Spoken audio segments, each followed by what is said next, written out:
መከላከያ ምንድነው የሚሰራው? ሰላም ሚኒስተር ምንድነው የሚሰራው? መንግስት ምንድነው የሚሰራው? በህገ መንግስት የተሰጠው እኮ የመንግስት ስልጣን የህዝቡን ልማት እድገት ብልጽግና ምናምን ከህዝብ ደህንነት በኋላ ነው የሚመጣ። ለመሬቱ አይደለም እኮ ብልጽግና ለህዝብ ነው።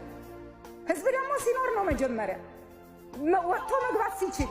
እስቲ ያስቡት ተኝቶ እነሳለሁ ብሎ ሰው እየተጨነቀ እየተኛ በእውነት ሰውነታችን የምንጠላበት እኔ ራሴ ሰው መሆኔን የጠላሁበት ጊዜ ነው። አመራር ሁኜ በዚህ ሰዓት እዚህ መገኘቴን የጠላሁበት ወቅት ነው። ምክንያቱም የህዝቤን ሰላምና ደህንነት ካላስጠበቅ መኖራችን መንግስት ምክር ቤት መኖራችን ምንድነው የሚጠቅመው?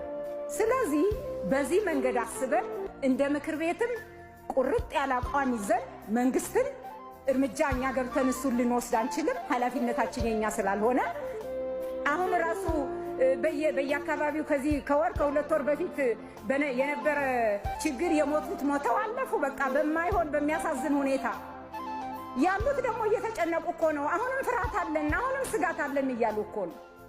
ስለዚህ የህዝብን ደህንነት እማናረጋግጥ ከሆነ መኖራችንም ምንም ፋይዳ የለውም።